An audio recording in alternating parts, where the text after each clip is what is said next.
শেখ মুজিবুর রহমানের রাজনীতির উপর নির্ভর করে বাংলাদেশে খুন খারাপি অনেকেই করেছিলেন, কিন্তু ওনার জানাজার নামাজে যেতে পারলেন না, গেলেন না। আমরা আদর্শিক রাজনীতি চাই। এই আওয়ামী লীগকে যখন 24-এর পরে, আগস্টের পরে নিষিদ্ধ ঘোষণা করার জন্য জামাত ইসলামের পক্ষ থেকে রিট পিটিশন দায়ের করেছিলেন, আওয়ামী লীগকে সারা জীবনের জন্য হাইকোর্ট যাতে নিষিদ্ধ করে। আমি অ্যাটর্নি জেনারেল ছিলাম।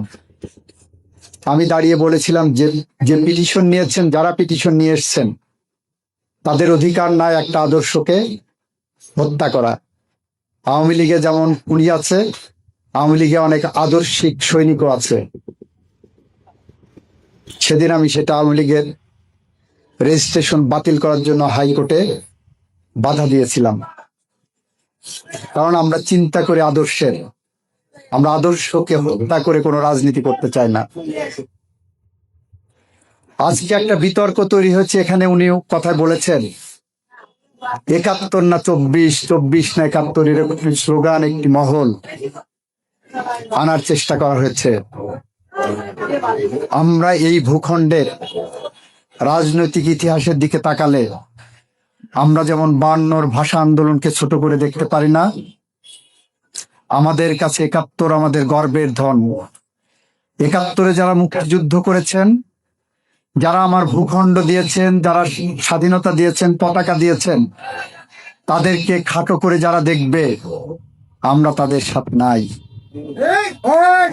আমরা বলতে চাই, যারা 71-এ মুক্তিযুদ্ধের মধ্য দিয়ে বাংলাদেশ দিয়েছেন আমাদের, তাদের কাছে আমাদের আজন্মের ঋণ। তাদের কাছে আমরা এই জন্মে ঋণী হয়ে আছি। একইভাবে 90-এর গণঅভ্যুত্থানের মধ্য দিয়ে যারা আমাদের গণতন্ত্র ফিরিয়ে দিয়েছিলেন, আমরা 90-এর গণঅভ্যুত্থানের সে সমস্ত সৈনিকদের কাছেও ঋণী। 52, 71, 90 বাদ দিয়ে যেমন আমরা এদেশের রাজনৈতিক ইতিহাস চিন্তা করতে পারি না, ঠিক একইভাবে 24-এর এই বিজয় আনতে যে আজকের বাংলাদেশের গণতন্ত্রের যে মহাসড়ক উঠেছে, এই বিজয় আনতে যে 24 সালে যারা প্রাণ দিয়েছেন, আপনারা দেখছেন 24 সালের জুলাই মাসের 16 তারিখ থেকে আগস্টের 5 তারিখ পর্যন্ত এই 20 দিন সময়ে 1400 মানুষকে হত্যা করা হয়েছে। আপনারা দেখছেন এই 20 দিনে 30,000-এর মতো মানুষ পঙ্গু হয়েছে। তাদের প্রতি আমাদের বিনম্র শ্রদ্ধা আছে।